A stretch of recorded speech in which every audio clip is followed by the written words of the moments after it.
Video clear आ रहा है अब? ठीक है, नष्ट समीकरण, सभी लोग हेडिंग डाल लो, ननष्ट समीकरण। ये एक वैज्ञानिक थे, इन्होंने एक समीकरण दिया था ननष्ट समीकरण। अब हालांकि अपन को वो याद इसलिए करना पड़ेगा क्योंकि उस पे आता है न्यूमेरिकल, तो न्यूमेरिकल में उस समीकरण को आपको याद होगा तो ही मान रख पाओगे, तो याद करना तो वो जरूरी है ही, लेकिन मैं ये भी समझाऊंगा वो कैसे आया कैसे नहीं आया। हालांकि तुम्हारी जो 12th की बुक है उसमें ये उसका सॉल्यूशन कुछ भी नहीं है कि वो कैसे आया, तुम डायरेक्ट देखोगे वही समीकरण तुम्हें मिल जाएगा। ठीक है, अच्छा, इस समीकरण की जरूरत क्यों पड़ती है? इस समीकरण की जरूरत पड़ती है अमानक परिस्थितियों में किसी सेल का इलेक्ट्रोड विभव ज्ञात करने के लिए। हम मानक परिस्थितियों में देखो इलेक्ट्रोड विभव कैसे ज्ञात कर लेते थे। E0 सेल, हम ये E0 का मतलब E0 का मतलब क्या हो गया, मानक कंडीशन में सेल का इलेक्ट्रोड विभव, ये हम इससे ज्ञात कर लेते थे। E0 cathode, E0 cathode minus E0 anode, ये तो हम इससे ज्ञात कर लेते थे। लेकिन मैं तुमसे कहूं कि मुझे E0 की जगह मुझे ई सेल चाहिए, तो ई सेल बराबर तुम ई कैथोड और ई एनोड लगा भी दोगे तो भी तुम ज्ञात नहीं कर पाओगे, क्योंकि बताओ मुझे ई कैथोड कहाँ से लाओगे, ई एनोड कहाँ से लाओगे, ये तो हमारे पास है ही नहीं। तुम कहो ये भी नहीं है, ये तो है, ये कहाँ है, ये हमारी सारणी में दिए हुए हैं, मैंने पढ़ाई है विद्युत रासायनिक श्रेणी। कैथोड का इलेक्ट्रोड विभव और एनोड के इलेक्ट्रोड विभव सब हमें दिए हुए हैं। जो हाइड्रोजन से ऊपर होते हैं वो मानक परिस्थिति में एनोड बन जाते हैं, जो हाइड्रोजन से नीचे होते हैं वो कैथोड बन जाते हैं। तो ये तो हमारे पास दिए हुए हैं सब, सारणी से हम देख के रख देंगे, लेकिन ये हमें नहीं दिए हैं, तो बताओ हम इसको कैसे फाइंड आउट करेंगे?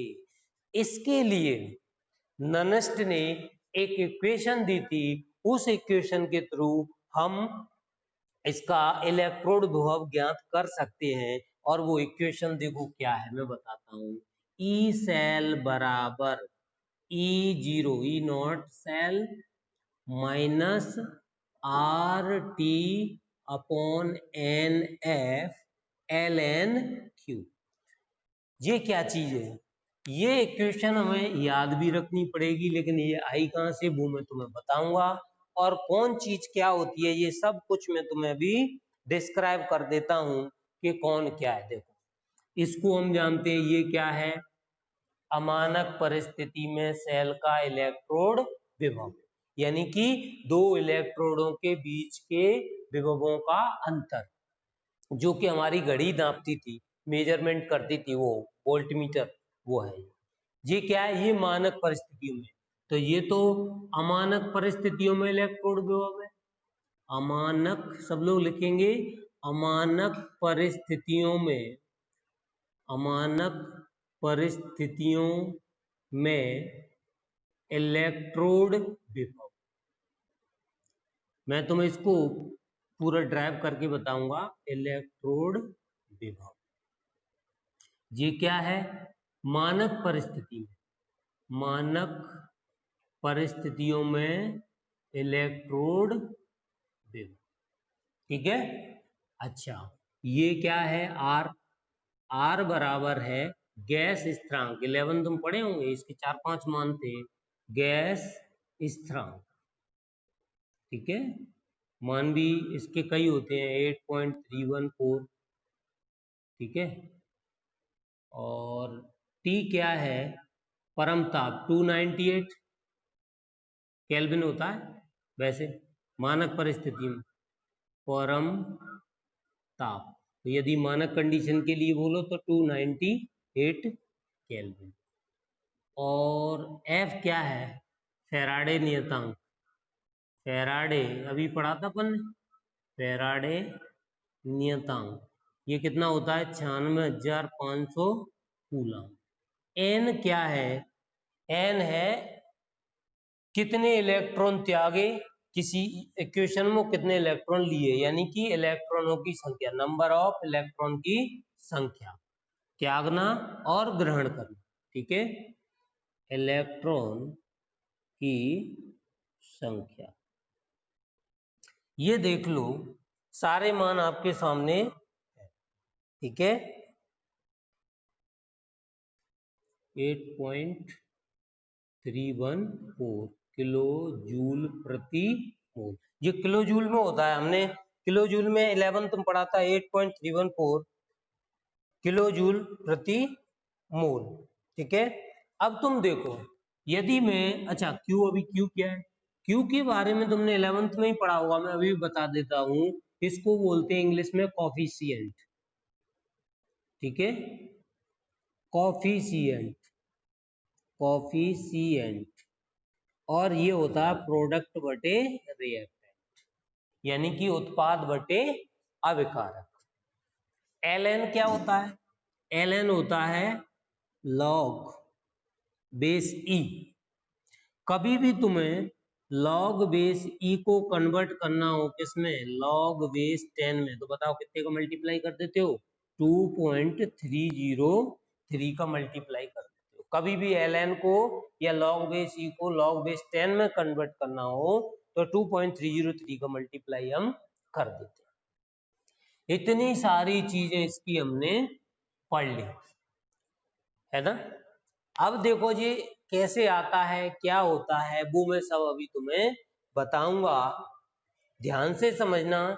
यदि मैं इस इक्वेशन को और आगे बढ़ा दूं तो देखो ये इक्वेशन क्या हो जाएगी, देखना, ई सेल बराबर E zero cell minus are की वैल्यू रख दूं मैं, आर की वैल्यू कितनी होती है, 0, 8.314 इंटू टी की वैल्यू मानक परिस्थिति में, जो तो अमानक के लिए है, अमानक के लिए तो जो आर आएगा वो देगा ही टी। ठीक है, टी यदि मैं मानक परिस्थिति मान लूं 298 केल्विन अपॉन एन पता नहीं है, ये तो इक्वेशन देख के बताएंगे, ये जानते हैं 96,500 कूलम इंटू ln को मैं किस में कन्वर्ट कर दूं, इसमें 2.303 लॉग बेस 10, और Q कोफिशिएंट का मतलब प्रोडक्ट बटे रिएक्टेंट, यानी प्रोडक्ट की सांद्रता अपॉन रिएक्टेंट की सांद्रता, ये होता है। यदि मैं इन सब चीज को गुणा भाग रूप के रख दूं तो देखो ई सेल बराबर आ जाएगा ई जीरो सेल, इस पूरे को मैं कैलकुलेट कर दूं तो 0.059 upon N log base 10 product बटे रिएक्टेंट। ये दो ही ऐसे फॉर्मूले हैं जिन पे न्यूमेरिकल आता है। एक ये तो मानक परिस्थिति के लिए हो गया क्योंकि पूरा मानक मैंने मान रखी है, और जे वाला अमानक परिस्थिति के लिए आर वो देगा, टी वो कुछ देगा, फैराडे हम जानते ही हैं, और कोफिशिएंट क्यू रिएक्शन से पता चलता है? हाँ, इसमें यहाँ पे माइनस आएगा। ठीक है, ये देख लो। अब ये आया कैसे वो मैं सब बता ही दूंगा तुम्हें, आज इतना समय नहीं है अपने पास कि हम इसको पूरा कैलकुलेट कर पाए।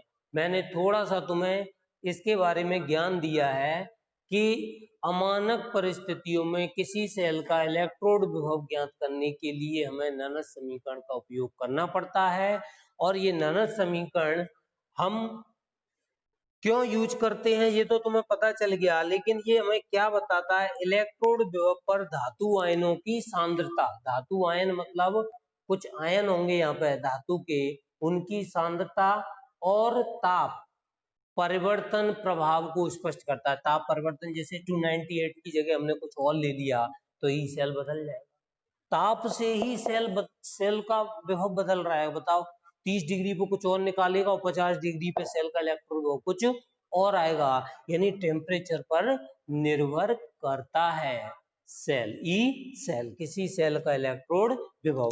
और धातु आयनों की सांद्रता, धातु आयन की सांद्रता मतलब जैसे उसके अंदर जो इलेक्ट्रोड जो विद्युत अपघट्य भरा है उसकी सांद्रता पर भी निर्भर करता है कि उसकी सांद्रता कितनी है, ज्यादा है कि कम है। यानी कि इस प्रभाव को स्पष्ट करने के लिए ननस ने एक इक्वेशन दी थी जिसे ननस समीकरण कहते हैं। तो इसका मुख्य रूप से जो यूज किया गया वो किया गया अमानक परिस्थितियों में सेल का इलेक्ट्रोड विभव ज्ञात करने के लिए, क्योंकि मानक परिस्थितियों में तो हम निकाल सकते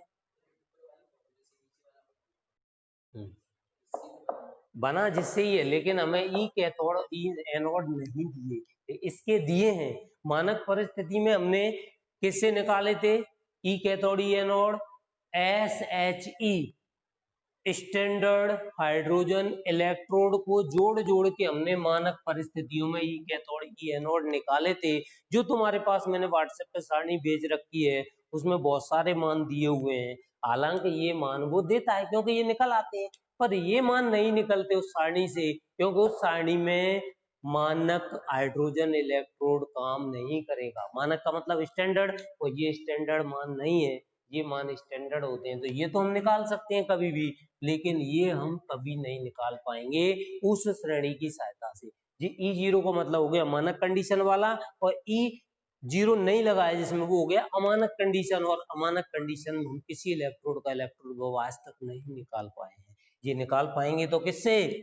ननस्ट इक्वेशन से ही निकाल पाएंगे। उसमें भी तुम देख लो ई सेल और E0 सेल, E0 सेल की जरूरत पड़ गई तो E0 सेल तो हम कट से निकाल लेंगे, हमें वो मान देगा, या तो डायरेक्ट E0 सेल देगा, और नहीं देगा तो हमें ये वाले मान वो देगा, क्वेश्चन में ये मान हमें देगा 100%। जैसे ही हम रखेंगे तो E0 सेल हमारा आ जाएगा, E0 सेल यहाँ रख देंगे।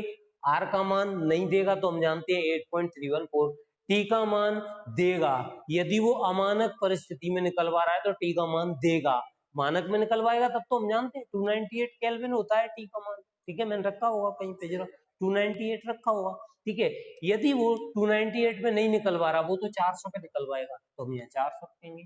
फैराडे का मान हम जानते हैं 1 मोल इलेक्ट्रॉन पर आवेश 1 फैराडे होता है, 2 मोल पर 2 फैराडे, दुगुना कर देंगे, और फैराडे का मतलब होता है 9500 कूलम।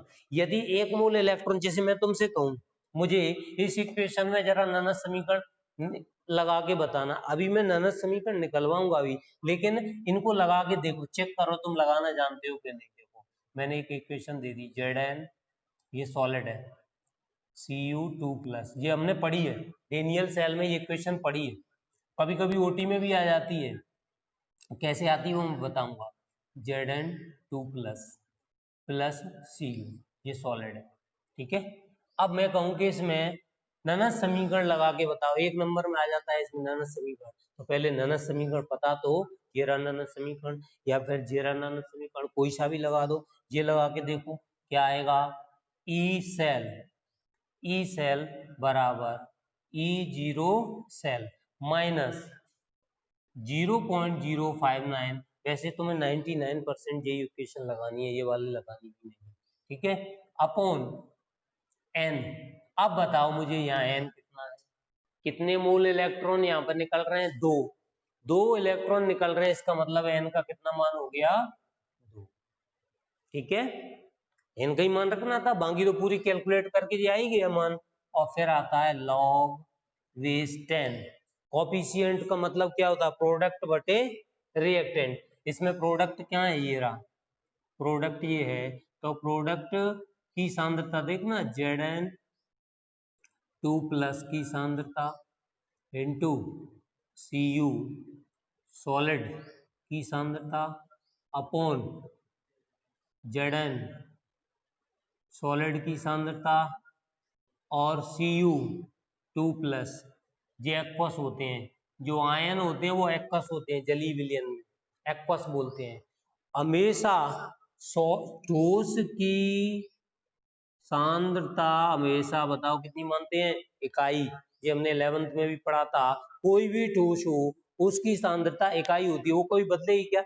मैंने कॉपर की या उसकी जिंक की रॉड उसमें डाल रखी है, क्या सांद्रता बदलेगी? वो तो वैसी रहेगी। तो हमेशा उसकी उसकी सांद्रता को हम इकाई मान के चलते हैं। इसका मतलब मैंने ये सॉलिड है तो इसकी जगह क्या रख दिया? 1। ये भी सॉलिड है तो इसकी जगह भी क्या रख दिया? 1। और 1 का कोई मतलब नहीं होता, तो बताओ मेरी इक्वेशन क्या बन गई? तो क्या बन गई? E बराबर E0 cell 0.059/2 log base 10 Zn2 plus Aq से Cu2 plus Aq। ये मैंने एक, मान लो मैं जनरल इक्वेशन दे रहा हूं अभी तुम्हें, Mn plus n electron gives m। मुझे इसमें लगा के बताओ ये वाली इक्वेशन, या ये वाली कोई सी भी लगा के बता दो। ठीक है, देखो क्या होगा, E सेल बराबर E0 cell minus R T upon N F L N Q, और क्यू का मतलब उत्पाद की सांद्रता बटे अभिकारक की सांद्रता। एन इलेक्ट्रॉन है, फैराडे है। अब मान लो मुझे इसको उसमें लगाना होता, इसमें लगाना होता तो भी लग जाएगी। देखो ई सेल बराबर ई जीरो सेल माइनस इसमें लगाओ 0.059 अपॉन एन लॉग प्रोडक्ट कहाँ है एम की सांद्रता बटे एम एन प्लस की सांद्रता। और आप सब जानते हो इसकी सांद्रता क्या होती है, इकाई, क्योंकि ये सॉलिड है, ये क्या है ठोस है, तो इसकी जगह 1 रख दूंगा। इसकी भी सांद्रता क्या होगी इकाई, तो इसको आगे मैं सॉल्व करूंगा तो 1/, आ जाएगा, इसको भी आगे सॉल्व करूंगा तो 1/।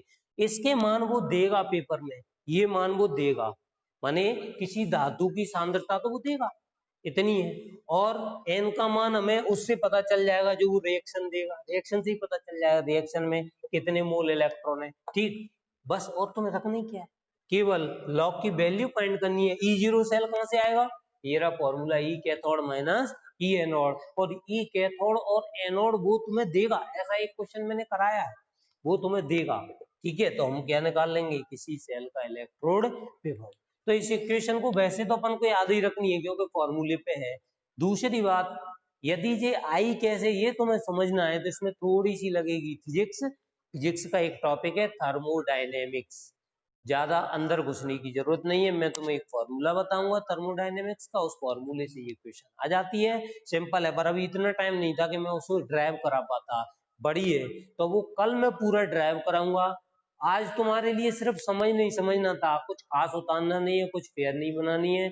इसकी जो फेयर बनानी है वो तो मैं तुम्हें दे ही दूंगा, क्या क्या लिखना है, मुख्य चीज लिखनी है, मैंने समझाया था तुम्हें बहुत कुछ है। आज के लिए इतना ही काफी है लेक्चर तुम्हारा, ठीक है।